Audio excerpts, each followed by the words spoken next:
Hello, and welcome to another episode of the Quantum Photons.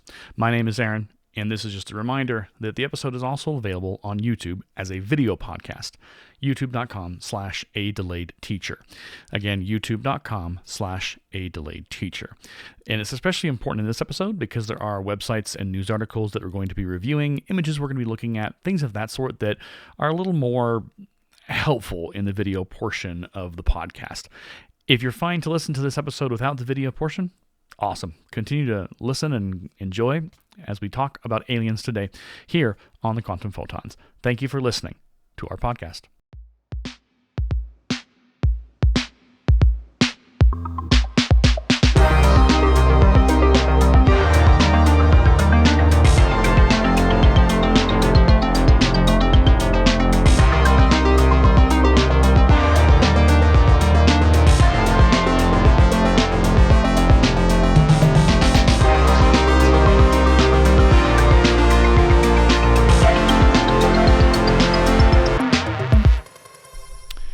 Hello, and welcome to the Quantum Photons. My name is Aaron. And my name is Stefan. And this is the podcast all about science in every form and every fashion. Tonight is the much anticipated, the much ballyhooed, the much announced. It hasn't been any of those things, but it's nice to make it seem like it is. We're going to be talking about aliens tonight. And we talked a little bit about at last week's episode about aliens. We kind of ducked and dodged through it. And one thing we mentioned, which I think I should have explained when we were talking about it. So we referenced the pilot episode of Star Trek's Next Generation Encounter at Farpoint. And so the conversation we were having was along the lines of like aliens might take the form of the alien in the Farpoint episode. And then we just kind of hop, skipped, and jumped to the next piece of the conversation. For those of you who are not Star Trek fans or are not a part of do not have a TNG knowledge, which is the Next Generation, the encounter at Farpoint revolves around Farpoint Station, which the Enterprise shows up and things happen, and it's soon discovered that the colonists, or the people who run Farpoint Station, had actually enslaved an alien creature to make the station work and all these things. And so the episode ends with the creature being released and all that thing.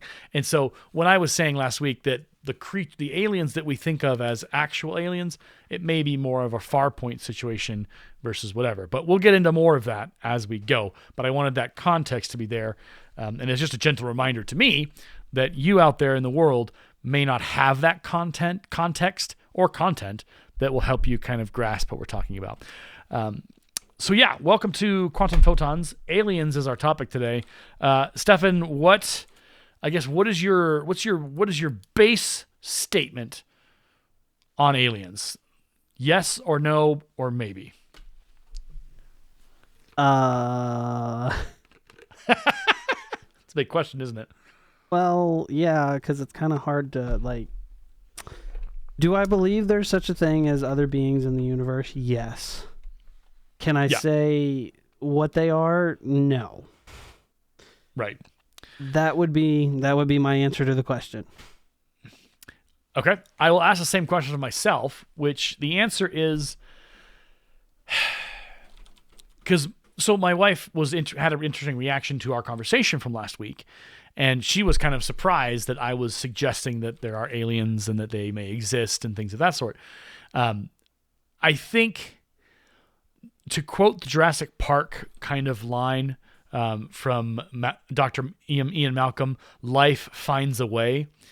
I think we have this, and it has been this way for thousands of years, this Earth-centric focus. Like, we have believed for quite some time that Earth is the center of the universe. We obviously now know that that's not the case. Like, the universe is much larger and bigger than we could ever begin to fathom.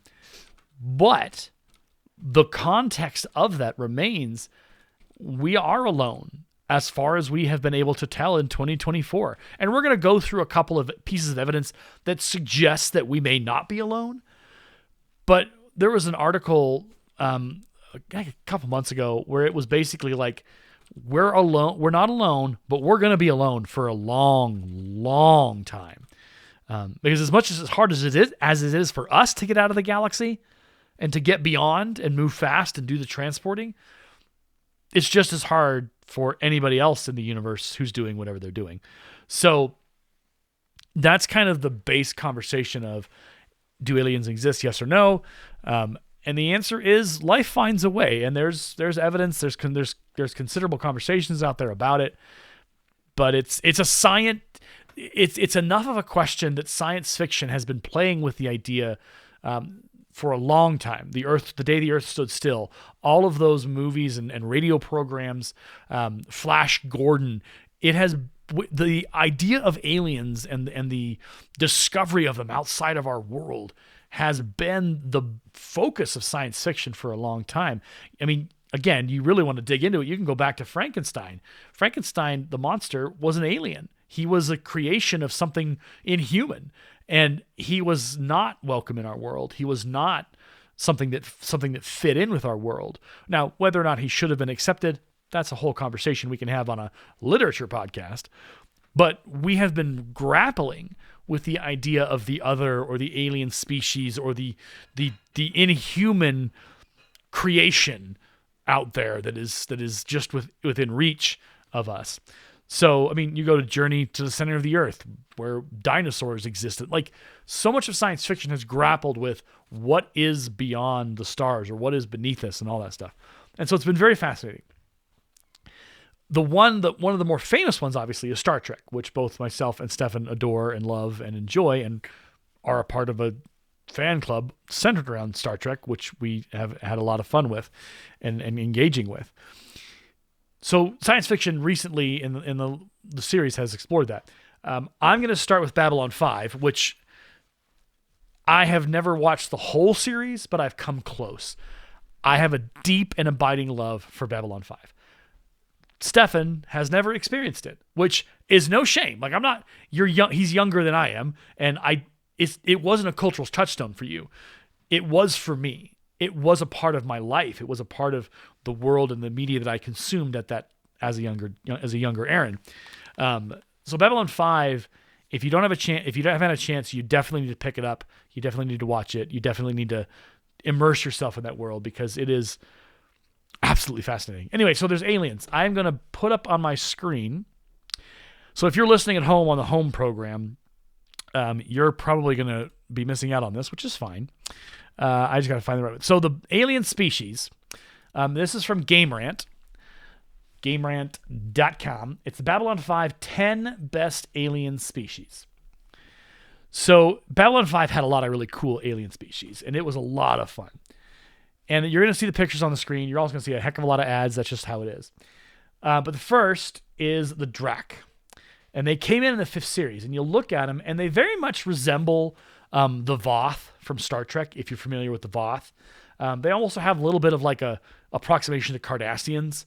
So there's that lizard kind of hard reptilian shell kind of deal.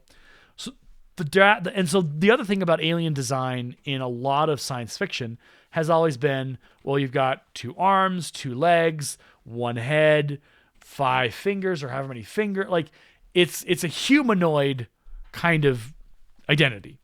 So the Drak was one. The third space aliens was number 9, and they look absolutely terrifying. I think we can make, so there's their picture.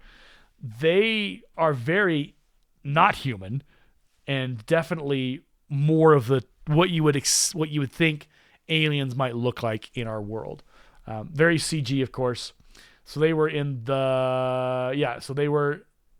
this was actually, we're in the straight to DVD and TV movies to help flesh out characters. So 1998's Third Space, which was one of the movies. So then there's the Dilgar, which have the look of like a feline cat kind of thing. Again, very humanoid, whatever. What Babylon 5 did really well is they kind of played with it a little bit. So here's the Drazi. They're very militaristic, obviously. But they also did like the shadows. So like those creatures are absolutely terrifying.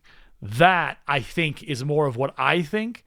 If aliens exist, that's what they're going to look like. They are going to look like the aliens from Starship Troopers. They're going to look like these crazy, terrifying insectoid kind of creatures that are going to be out there. The others obviously are the Vorians, which is it's the biggest alien species in Babylon 5. And what I love about it is that they conceal their true appearance by means of a bulky characters and countersuits, and for good reason. When they take off their suit, he appears as an angelic figure. And what I love about this is that they say it's because Vorlons interfered with the development of the younger races, for example, by triggering the emergence of telepaths. And so that ethereal presence, we talk a lot about, last week we talked about how there's been a lot of sightings from Air Force jets and planes about these balls of light and balls of energy that are moving around.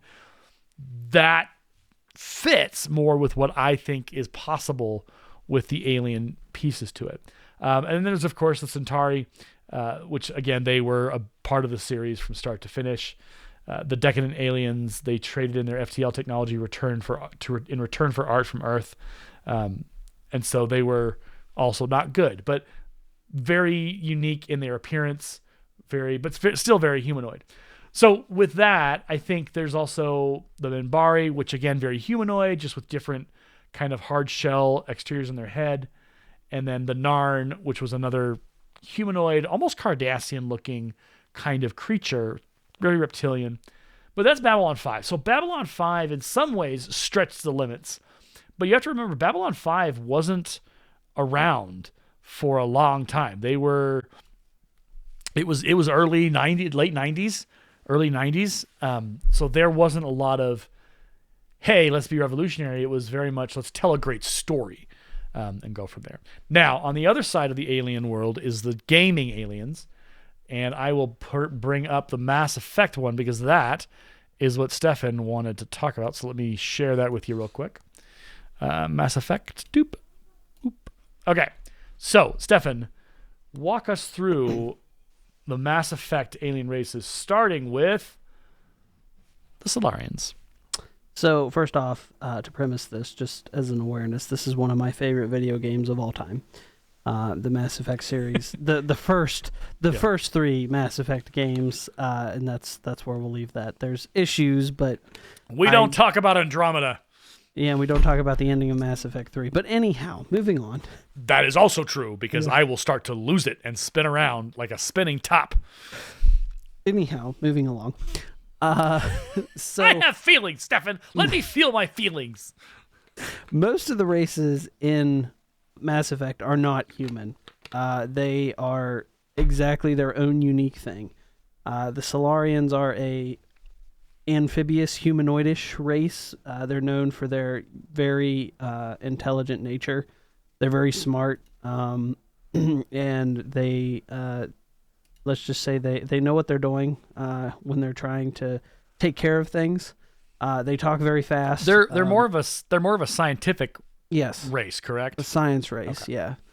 That's why they're so intelligent. Most of their stuff comes from science, so that comes from their high intelligence. So they're not really the best of fighters. They're more of the scientific side of things. They can fight if they need to, but you usually see them more in scientific areas, doctors, researchers, things like that. So that's the Solarians. Next we have the Volus. There's not a whole lot known about the Volus. They don't really talk about them. Like, you interact with very few of them in the game. They're short, they're stout, they use masks to talk. They have like high pressure suits on because of their world. So when they're talking, it's very interesting because you can actually hear the breathing through the suit. They're under the protection of the Turians, which we haven't seen on this list yet. But they are pretty much completely under the protection of the Turians. So they're business people. They hold businesses. Their economic structure is founded on business. A lot, kind of like the Ferengi on Star Trek. Money, profits, things like that. Next would be the Keepers. So you don't really find much out about the Keepers. They're only on one of the space stations. They keep to themselves. They don't talk. They don't interact with anyone. Their whole job is just to make sure the station runs. They're a very controversial race because there's not a whole lot known about them. The only thing that is known is they were created by like the baddest of the bad guys in Mass Effect, which I'll tell you who they are when they show up. So, they're not someone you really interact with. You just see them walking around. Right. Well, and what I like about this kind of ominous line, the Keepers ensure that the Citadel continues to function so that the next batch of species will be able to locate and use it. So they they'll be there forever. Like they'll be here when they were here in the beginning, and they'll be here in the end because they have one purpose and one purpose only. Make sure the station. And that's a thing. Yeah, I think that's also a statement, obviously, on the Reapers, and we'll get to them obviously as we go through this. But that's also kind of a statement of, just how bad they are as and the they Reapers always come. reappear. Yeah, they're right, and that they know that eventually they'll be back in their cycle to take over. And that is an interesting kind of thing. All right, next on the list, the Batarians. Oh, the Batarians. They have a really bad reputation in general. They're more to be known as like your pirates, slave traders, smugglers. They're on the shady side of things in the universe. Really, the main thing that you see of them is that they're the bad guys. That's why they have a bad reputation, because most of them that you see are pirates, slave traders, or smugglers. So there's not really a whole lot more to say. Their relations with humanity is very hostile, which, they're pirates and slave traders and smugglers, so that kind of gives that. But they're very what I find interesting is their appearance. Yeah, their appearance is very interesting because they've got the 4 eyes and the nose is very elongated, which, again, what I appreciate about good alien design is that it's done in a way that reflects the uniqueness of their world. And I think Mass Effect, to its credit, does a really good job of that. They design aliens specific to their home world or to their whatever, so that their appearance necessitates something or says something about them. Indeed. Yeah, that's very true. Okay. Next would be the Collectors. In my opinion, the Collectors were annoying. I hated them as an enemy because they were annoying. But their whole reason for existing was to pretty much, let's just say they were used by the Reapers to prepare for the coming back of the Reapers. They were the enemy, 100%. They were trying to indoctrinate people for the Reapers and prepare for their next coming. They're very annoying to fight, in my opinion. Right. So, Turians, love the Turians. Turians are a really cool race. They are war. Like, they're definitely bred for war. They're kind of rigid compared to some races, but they have the largest fleet in the council. So the game has a council of different species: the Solarians, Turians, humanity, and am I missing one? I don't remember well enough to be honest. The Asari, that's it. The Turians hold the largest fleet. They are the most powerful. They can be hostile with the humans, but they can also get along with them. It really depends. But the Turians are really a powerful race. I also like their design because they're very like, it's not that they're like a puppet, but it's almost like they're wood carved faces. Their faces look wood carved, and and they're very unique. So each Turian has a unique facial look or facial feel, so that you like there is that uniqueness there. All right, the next the Geth. Oh boy, the Geth. Let's just equate the Geth to a higher learning AI. That's their AI. Basically, Skynet. Skynet is taking over and has lives in the Geth. Yes, they are a formidable opponent, an enemy. They were created by the Quarians, I believe. Okay. They actually made them sentient, or the Geth gained sentience, and then they begin to ask the Quarians reflective questions, and then the Quarians attack them, and it's been a whole battle after that. So yeah, it's interesting because you do pick up a Geth in the Mass Effect journey. I think in the third one, second one, you actually get him in the second one, and that relationship is very interesting how it's handled, because they are AI. There's no actual organics to them. They are strictly computers, which we're going to put a pause on that, because the conversation about AI is a present situation that we are dealing with here in 2024. Is that at what point will we lose control, or will we have to establish more control over an AI system or an AI whatever?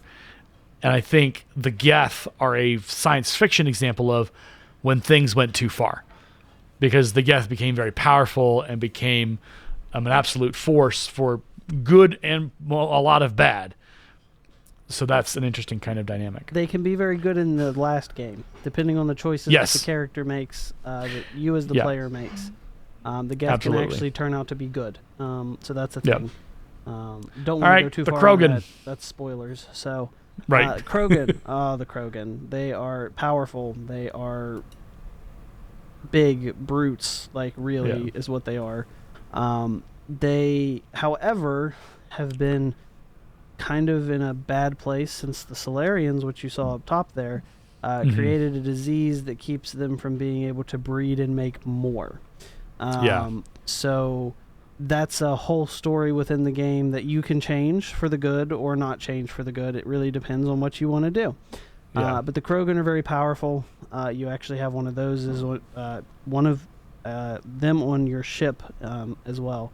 Well, and I like the character design again. Mass Effect really leans into it, because he wears a suit, but there's a creature inside there, almost prehistoric kind of looking creature, who has adapted the ability to speak language and reason and self-awareness, but it's still a monster in there. Like, by most approximations, that's what you would see if you were to take off the suit and everything else. And so there is there's human elements to the character design, but it is definitely more in line of what we would think as, okay, well, if an alien race was to develop out at Alpha Centauri or whatever, they would probably be some kind of insect or some kind of creature that evolved into this kind of thing that we see here. So, all right, what's next? Oh, I don't know this one, honestly. I don't know. Were they just mentioned? So here's I love this. So this is from thegamer.com. Yeah, so they don't appear on any of the books or the comics, but they were introduced on a Twitter account run by BioWare. So they literally here's something you'll never see. Yeah. Here it is. It's like, okay, no, that doesn't work. That's not acceptable. Yeah. The Reapers. Yes, the Reapers. Reapers are the big bads. They come every, I forget, what is it, 50,000 years. They come back, they wipe humanity out of existence, and the world starts over again. They wait in deep space, they hide from everyone. They're the ones that created the Keepers on the station. But the Reapers are a formidable foe. And they have a lot of assets to cause issues. If you play the game, you will come to hate the Reapers. Simple fact. Yeah. Well, and I think again that's the misnomer in the Reapers dynamic, and articles that we're going to explore here, is that there's less chance of this kind of thing happening here, because we have the same all of the the creatures or the aliens in the universe. They have the same problem. They can't get from point A to point B. No one, including us, has managed to figure out how to get from here to there in the time that's necessary. And so that's the struggle for probably whatever life is out there, is they haven't figured out how to get to us. And in some cases, they're not interested in getting to us. And there's just this lack of, the funny thing is that the Reapers created technology for us to go to different universes in the world. They have a plan. They know what they're doing. This one, virtual aliens, yet another one that has never been shown. That, yeah, never been shown. Moving on. Vorcha. Vorcha. Oh yes, the Vorcha. They don't communicate with your regular term of talking. They're nonverbal. They're very aggressive. Yeah. They will attack you. Most of the time when you see them, you're going to be shot at. That's really what they are. They're just a very aggressive race. Yeah. Honestly, that's really all the Vorcha are. You don't communicate with them very Right. much, and if you do see Right. them, you're fighting them. You're not friends. Right. Exactly. What I like about the character design here is Vorchas have unique bodies that actually evolve as they live and face challenges. I didn't know And I that. think that's an interesting. Yeah, I have learned this as well myself today. You learn something new every day. Right. But that's something that it's said there is that they have that unique kind of whatever. What else we got? All right, the Yogg. Yeah, Yogg. This is actually funny because the only Yogg you ever see is the what's his name? The broker, the shadow broker. Yeah, that's his name. Oh, okay, yeah. That's yeah. the only Yogg you ever see. You don't really learn much about them. Yeah.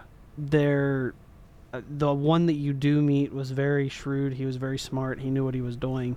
But according to this article, which I didn't know, they have not achieved their own advanced space travel. So that's probably why they're not well known. The only one that you see is the one that is pictured right there, which you actually see in one of the DLCs. So yeah.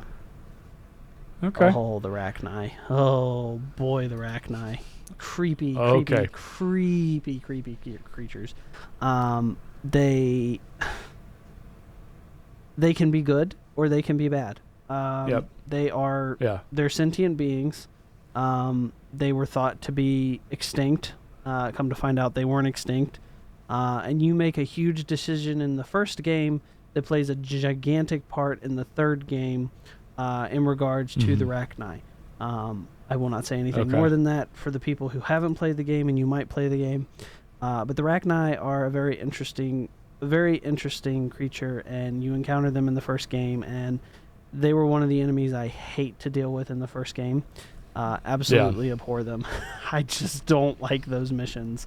So you can understand that. Okay. Quarians are really cool. I like the Quarian race. As you can see, they wear masks over their face because they cannot. They can't. They're very germophobic, I guess would be the word to use. Okay.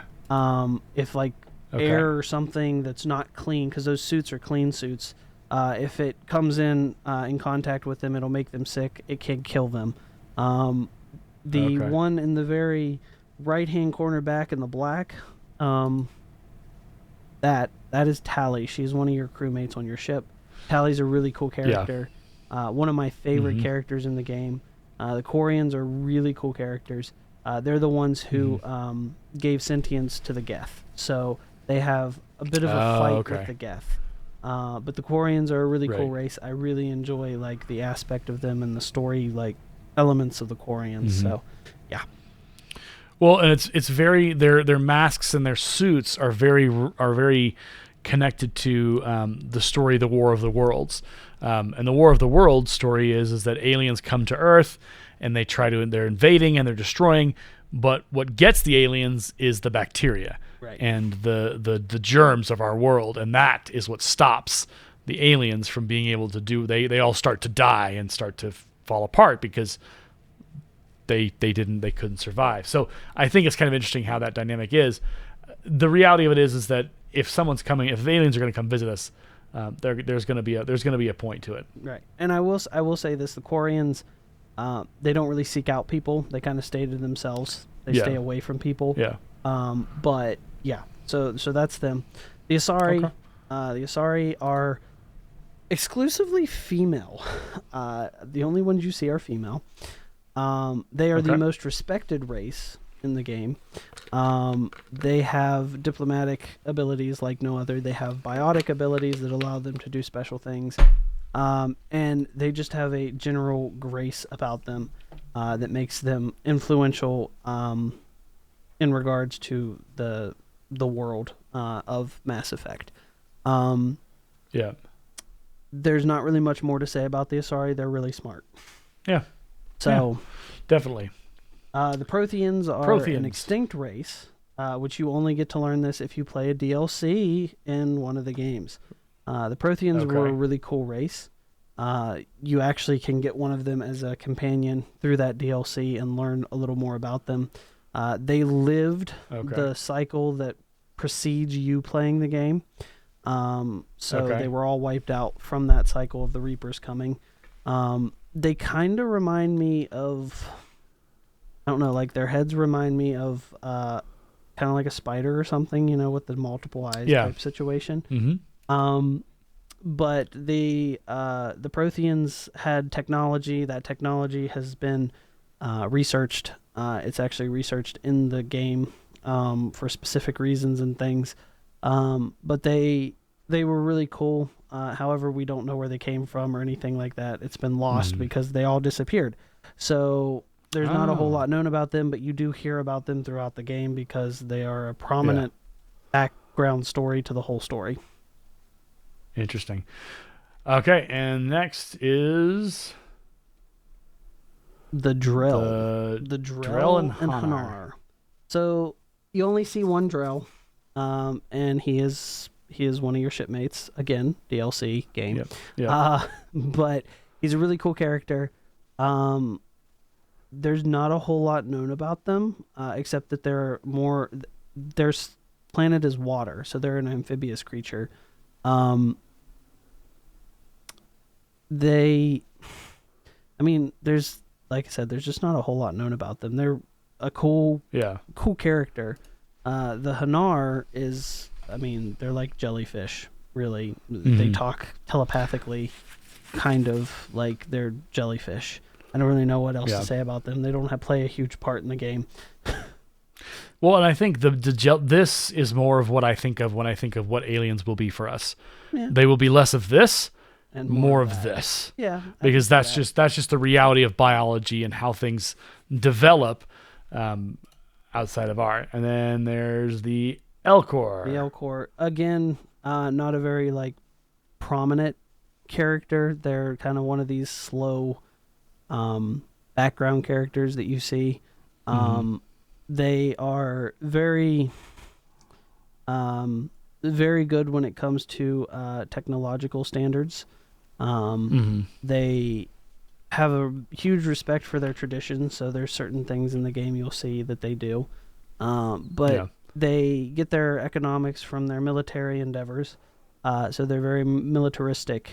They don't mesh well with Solarians because of that. They're militaristic, right. But you don't know a whole lot about them because you don't really encounter a ton of them. You talk to a few, but there's not like a huge amount of information about them. So, gotcha. All right, and then humans. Well, I think humans goes without saying. They are, it's humanity in the game. The Mass Effect revolves around you playing Commander Shepard, which is a human. You're trying to bring humanity to a better state within the many races of aliens, to give them a better outlook on what humanity is and what we can do, and that we're not just monsters that want to kill everything. Is really the premise of why humanity is in the game.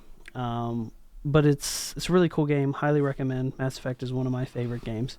I said, unless we talk about the controversial areas, but that's a whole nother podcast in and of itself. So that's a whole nother conversation.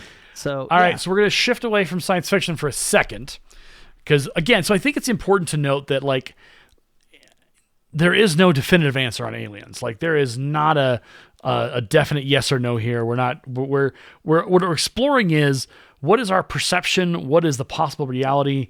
And now we're going to kind of slip into the evidence for. And so this is a website. This is from thenewscientist.com. It's an article that was written a bit ago. How long ago? September 2006. So it's been a bit with this article, but I did some good Google deep diving on this one. I found this one. So there's the top 10 controversial pieces of evidence. Now, controversial means it's not the silver bullet. It's not, this is a definite answer here. The first one in 1976, the Viking Mars lander detects chemical signatures indicative of life. But here's the thing about that. The tests were performed in 1976 on the Viking lander, hinted at chemical evidence of life. So one experiment mixed soil with radioactive carbon-labeled nutrients and then tested for the production of radioactive methane gas. The test reported a positive result. It suggested that there was something in the soil that was metabolizing the nutrients and producing the radioactive gas. However, other experiments on board failed to find any evidence of life, so NASA declared the result a false positive. However, obviously, one of the original scientists and others who have since reanalyzed the data still stand by the finding. They argue that other experiments on board were ill-equipped to search for evidence of the organic molecules, a key indicator of life. So again, 1976, science was good, but science wasn't as good as it is now.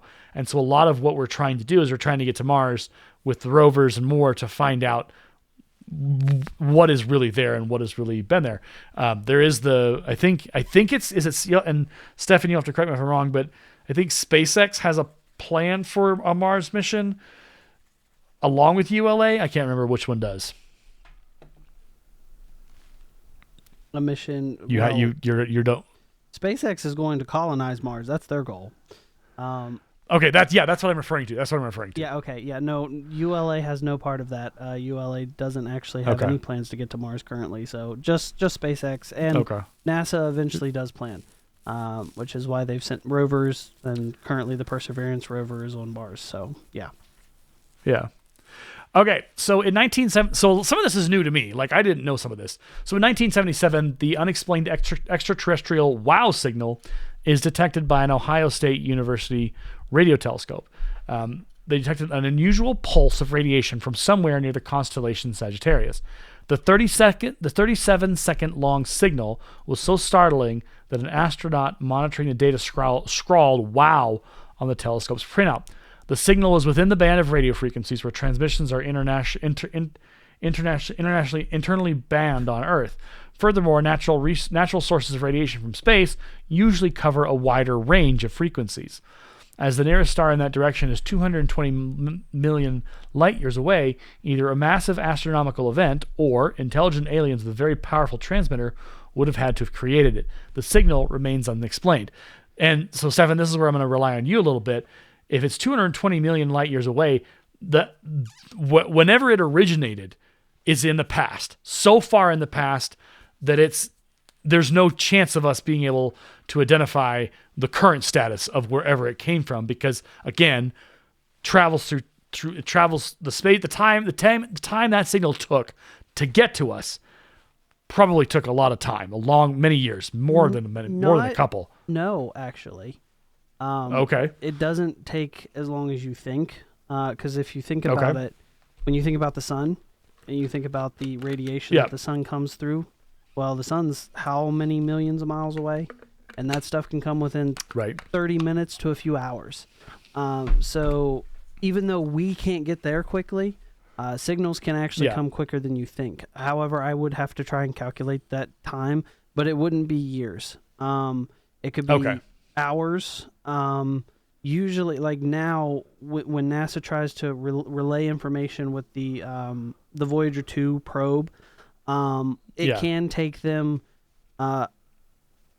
depending on like the situation, they can get a signal as quick as a few minutes, or it can take a few hours.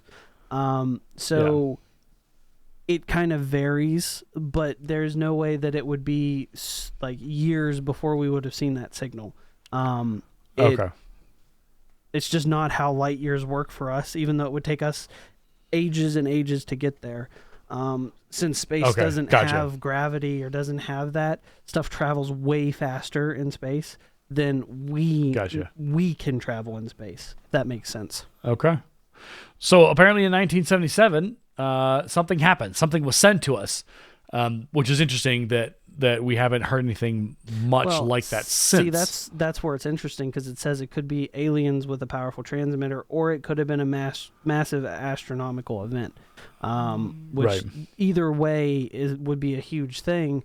But at that time, we wouldn't have a clue, and there'd be no way to know now what it was. So, gotcha. It's one of those things, it could be one way or another. Yeah. But it's still very cool to see, regardless of what it was. Nice.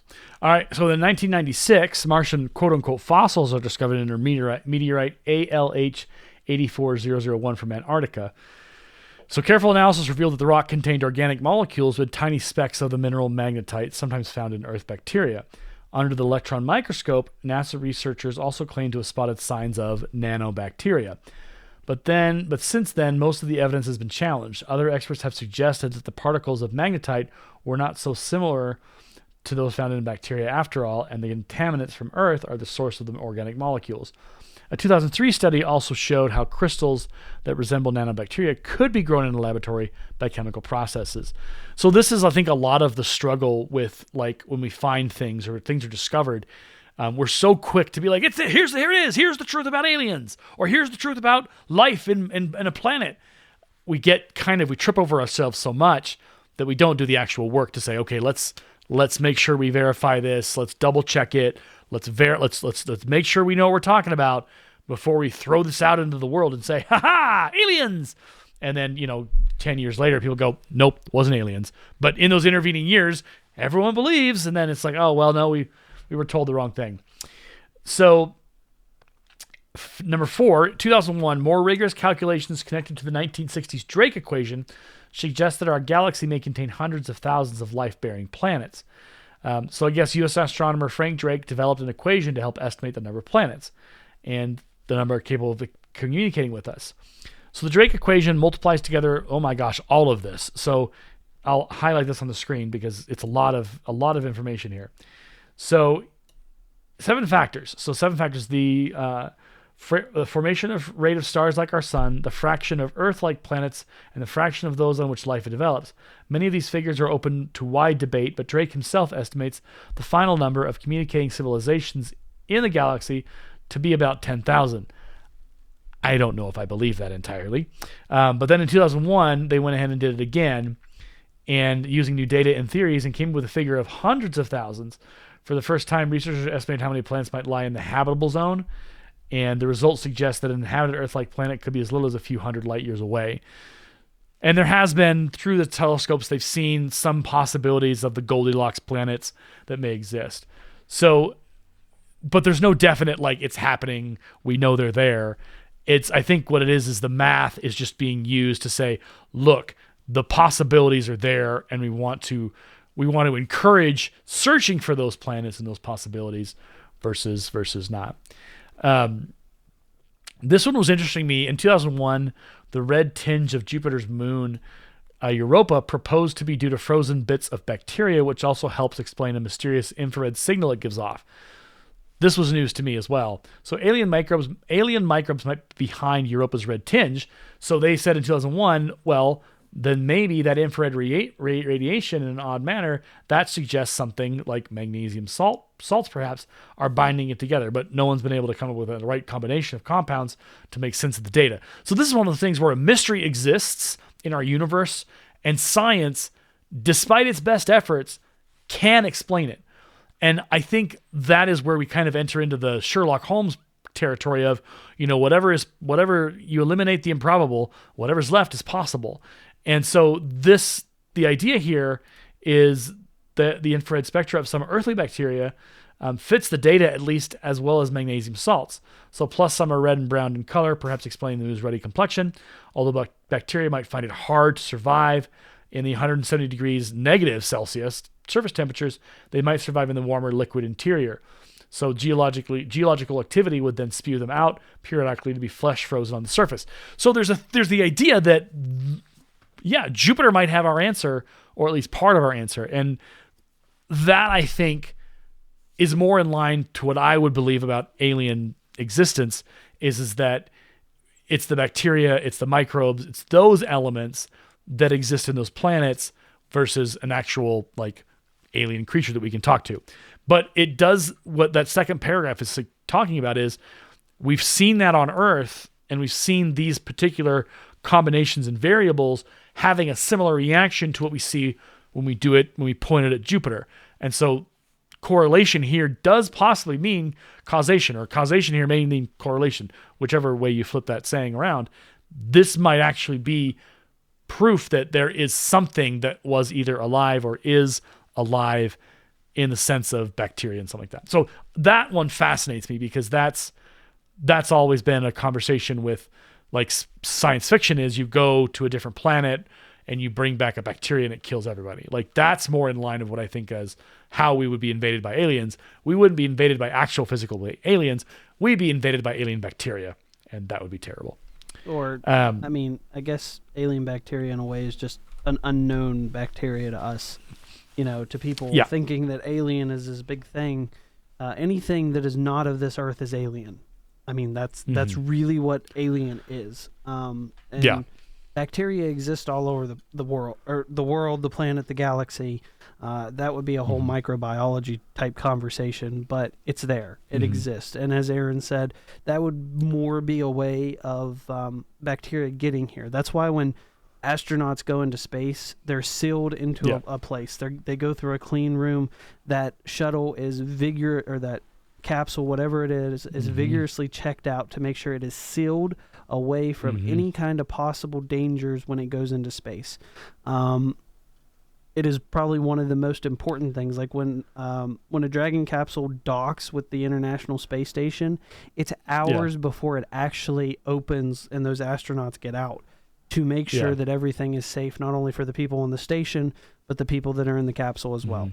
A huge thing is to make sure that alien, bacteria, germs, anything that could be harmful to humanity does not interfere with these missions.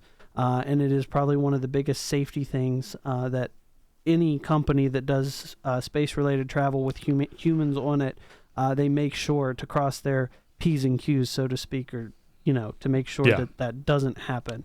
But that doesn't mean that it might not eventually happen. But they try their best to make sure that doesn't happen, because the wrong thing comes to Earth and we could all be in trouble. Right. I'm going to skip the other two, because they're similar kind of conversations about how bacteria and stuff like that. Number 8, though, is interesting. 2003, sulfur traces on Jupiter's moon Europa may be the waste products of underground bacterial colonies.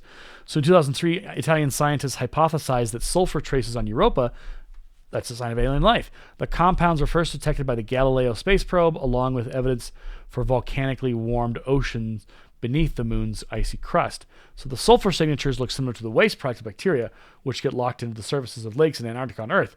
So those bacteria survive in the water below. Some of the bacteria might also thrive below Europa's surface, the researchers suggest. Other experts rejected the idea, suggesting that the sulfur somehow originates from the neighboring moon, Io, where it is found in abundance.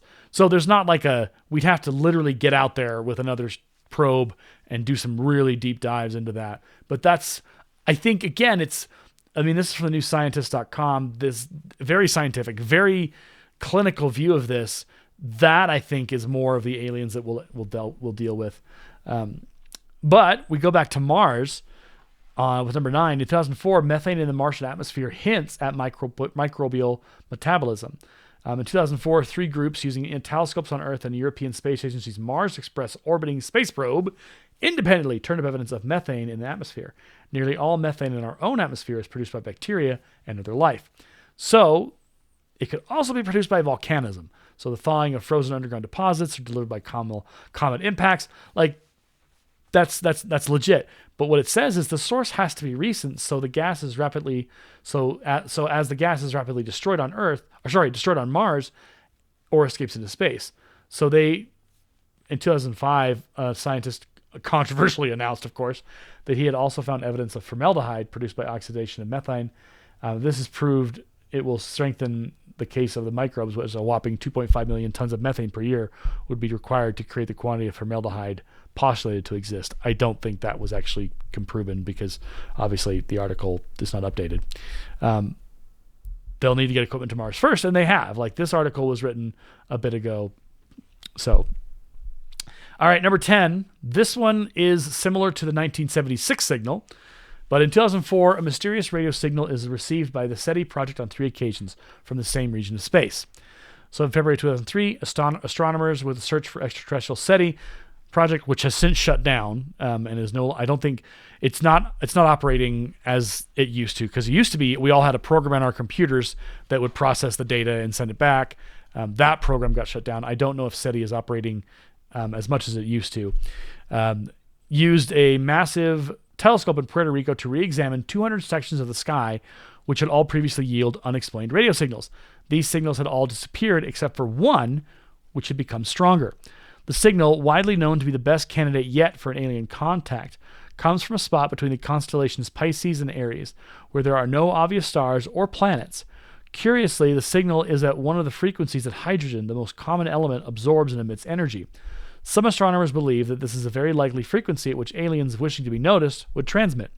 Nevertheless, there is also a good chance that the signal is from a never-before-seen natural phenomenon, similar to what we talked about regarding the 76 one or whatever. The one in 67 turned out to be the first ever sighting. Oh, here we go. So 67 turned out to be the first ever sighting of a pulsar.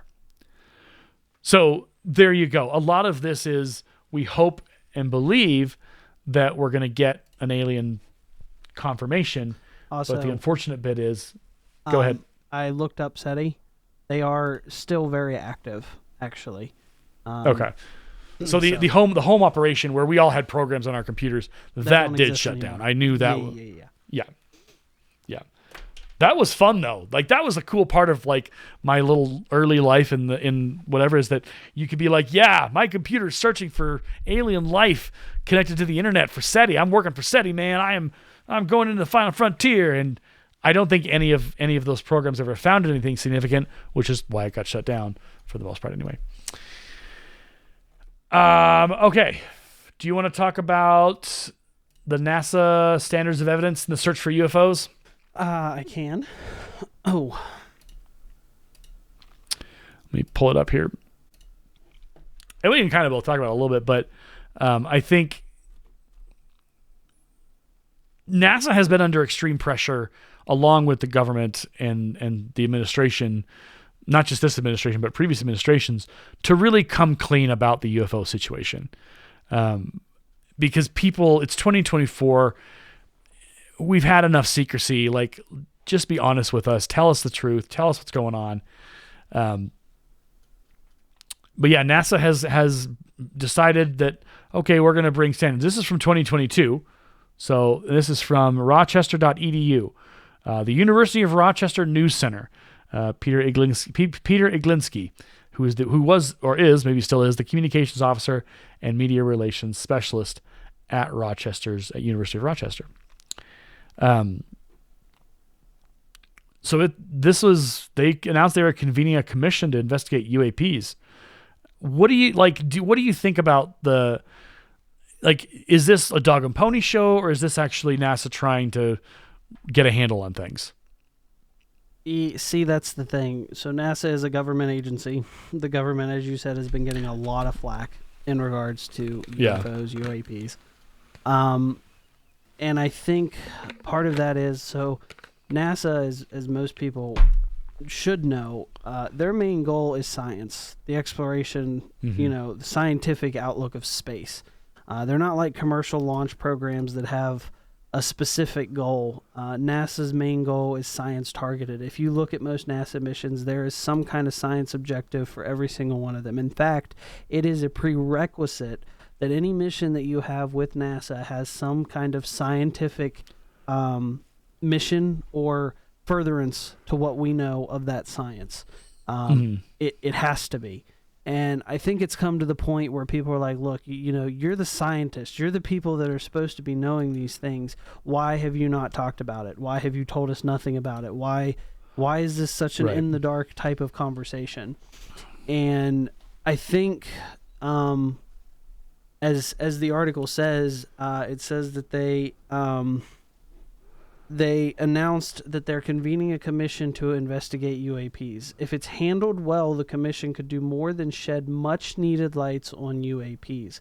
It could also give Americans a masterclass in the most basic, most important, and unfortunately most boring topic of science: standards of evidence.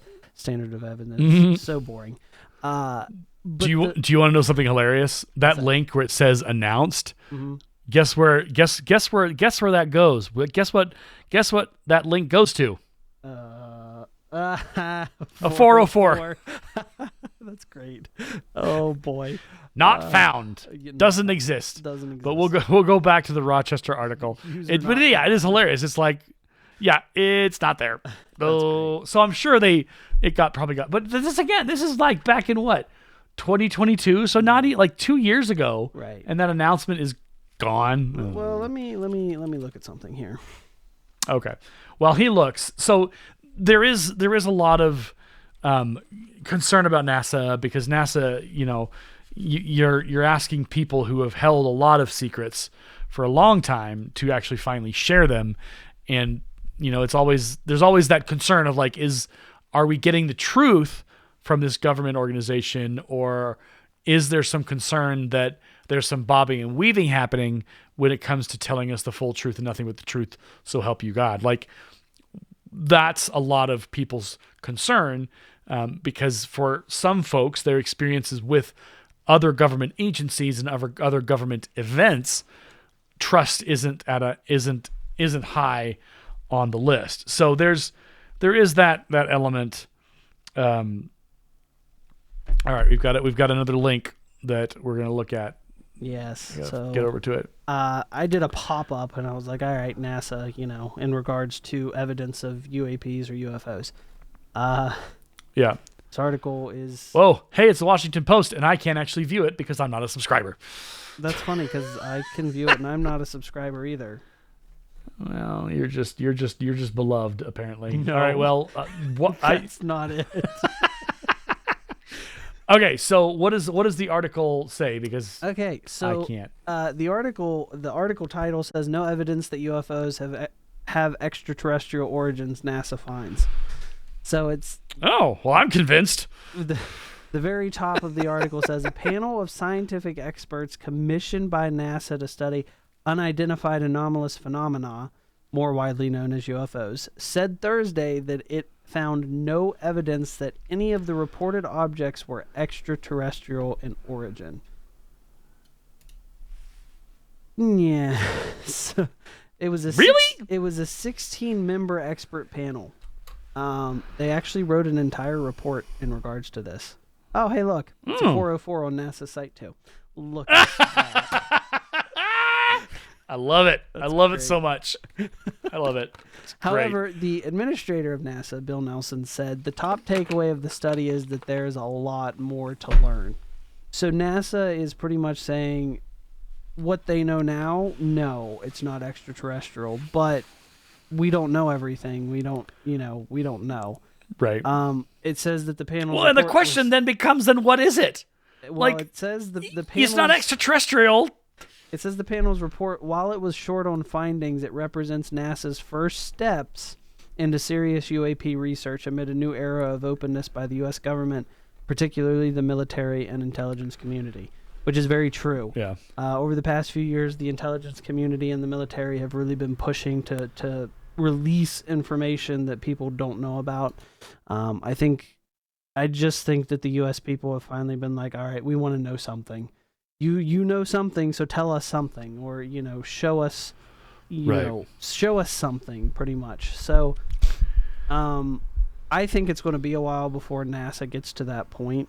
I mean, they had a panel, 16-member expert panel, but there's only so much information NASA has. I mean, they don't have all the information of all the intelligence communities and what the military has and all those things. So, if the government opens that up so that everyone sees it when it comes to like the different organizations in the government, NASA may have a better ability to study and look for those phenomena and those things. So, well, speaking of NASA and the truth, so this is an article from science.howstuffworks.com. They're a podcast. They also have a bunch of articles. So they have the top 10 signs that aliens probably exist. Number 10, obviously, this number of UFO sightings have continued to climb and be seen more.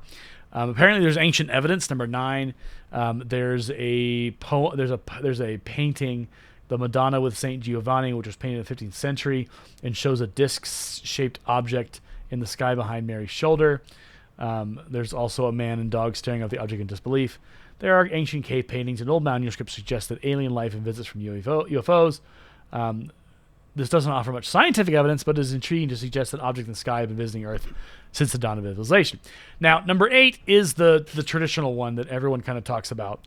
It's Roswell and Area 51. Something landed at Roswell in 1947, and something was then stored or is being stored at Area 51.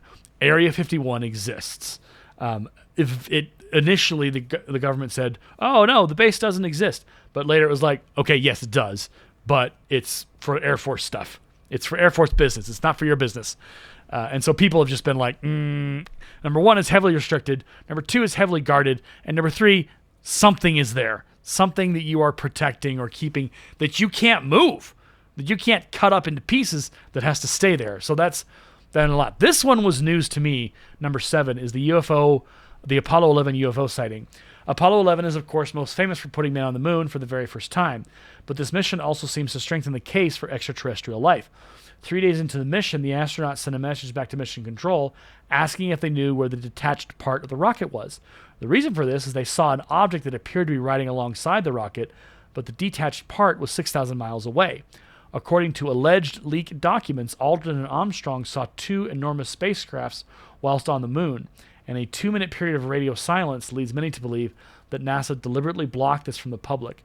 According to a retired NASA communications engineer and several other astronauts, many Apollo missions resulted in UFO sightings, which have all been kept quiet.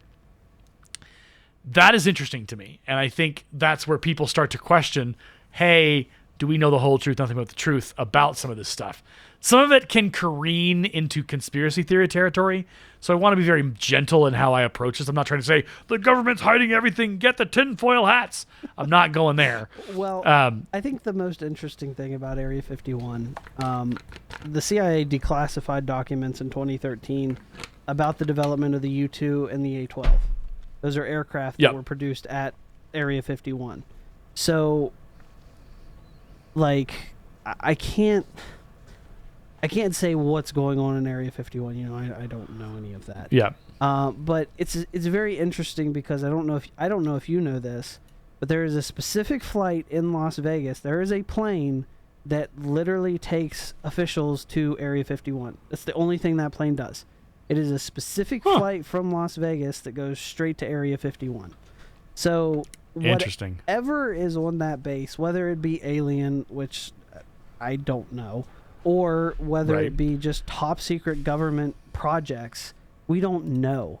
But I think that's like, I think that's where the conspiracy comes through. People are just immediately like, well, the government's hiding everything on this base. It's like the most secretive place, and everyone will be shot if they even go near it. So immediately, aliens. I can't say that that's the case. You know, I don't know. Yeah. But the whole fact about Area 51 is very interesting because it's one of those things that when you bring it up with people, they're immediately like, oh yeah, so what do you think about Area 51? What could it be? And it's like, well, you can always have a speculation about it, but I don't think we're ever truly going to know. They may declassify information to give us more, more information, but they're never going to say everything. According to garrison information, when it comes to the Air Force, because I have looked this up before, they call it the Air Force Test Center. That's what it is. The garrison detachment there is an Air Force Test Center detachment. So what they're saying is they're there to test things. But what are they testing? Where do these things come from? Like, that's a whole thing. It's a very interesting conversation. And like you said, it can get into that conspiracy territory, which I am not even going to. We do know that some very interesting aircraft have come from Area 51. Like I said, the A-12, the D-21, different things like that. So it could be that Area 51 is literally just that. They are producing top secret government aircraft or aircraft for the military or things like that. We really don't know. But being as everything that we've seen to come out of there is aircraft, that is the biggest consensus of what we can say is going on there, without going into conspiracy theories like you said.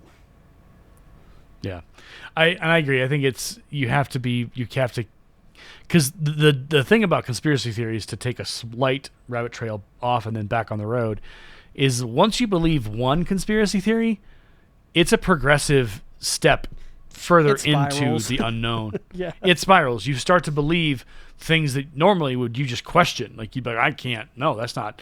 But because conspiracy theories require you to kind of abandon some level of critical thinking, you end up giving a lot of that up, and then it's so that's kind of the deal there. So that's, we want to be very clear in what we say. I got nothing else, to be honest, and we've rocked an hour. I think what's interesting is there's been a lot of science fiction has presented the aliens in the way that we think of them. And you look at the actual movie that's titled Alien and Aliens, like with Sigourney Weaver, that is more in line with, I think, what we will probably experience as an alien presence in our lifetime, because there will be no, it'll just be a monster, or it'll be a beast, or it'll be an insect, or it'll be a creature that we have to then figure out how to deal with. So I do have something to talk about, because I don't know if you know it exists. Have you ever heard of the Green Bank Telescope? The Green Bank Telescope. No, please do share. So the Green Bank Telescope is located in West Virginia. That's why I know about it. I've passed it. I've looked at it. I've seen it. So the main, let me go to the site, because I don't want to say the wrong thing, because then someone's going to be like, wrong. It's the Green Bank Observatory, to be exact. A lot of what is done there is, I guess, a huge part of what is done there is they're trying to find signals of things that we don't know, unknown signals.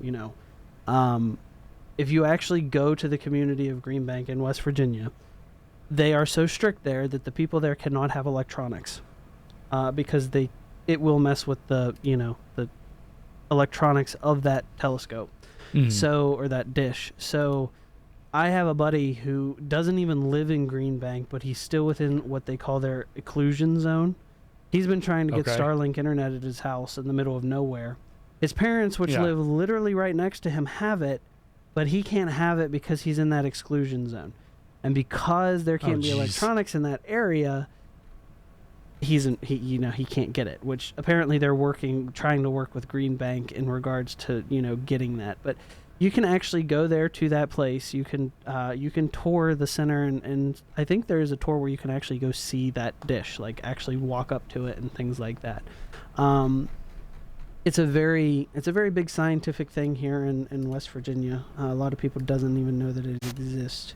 So yep, there it is. There's the Green Bank Observatory with the big old dish, several dishes it looks like. They have more than one, but the main one is the one at the very left. That's that big dude there. Yup. Okay. That's fair. They are partnered with the National Science Foundation, as well as the West Virginia University Center for Astrophysics. In some cases, they also work with NASA. But it's a very interesting place, because there has been talk that a lot of what they do is they're trying to find signals of extraterrestrial life, seeing if there are things out there that we don't know. It's a very like I said, very interesting place. It's secluded in the middle of nowhere. But right, it looks very isolated. It is. It's very isolated, but it's a beautiful place, as you can see. So there's a little tidbit. There's something you didn't know, Aaron. I have learned something new today. Right. Well, you've learned 2 new things today, apparently. Woo! I'm learning things today, baby. That's how I love it when I learn things. Right. Exactly. But that was just a little tidbit in regards to the whole alien thing and searching for extraterrestrial a little addition for you. That is really cool. Well, I think we've talked the aliens into the ground and back out the other side of the Earth, so they're back in orbit. If you have anything, if we've missed something about aliens, and I guarantee you we have, if you know something, you're like, hey, you should have talked about this, or hey, where's your tinfoil hat, or whatever, feel free to shoot us an email, adelayedteacher@gmail.com. Again, adelayedteacher@gmail.com, and let us know what's something we missed, what's something we should look on. You're looking, hey, I'd like to see your commentary on this alien-centered thing or this alien-focused thing. We will probably certainly return to the alien discussion at some point down the road as more information comes to light, or we do more research and we figure out just exactly what we believe more about this alien experience and the alien presence that may or may not be there. Outside of that, that's the show. My name is Aaron, and my name is Devin. And Stefan, what do we ask for? Well, before we ask, thank you for listening to our podcast, The Quantum Photons. We really appreciate it. Hope you learned something new, or if you didn't learn something new, that something interested you, I guess you would say. But as to Aaron's question, what we ask for is, as always, we ask for clear skies on the horizon. And we also ask for a safe journey through the final frontier. Live long and prosper ye all. We will see you next week. Thanks for listening. Good night.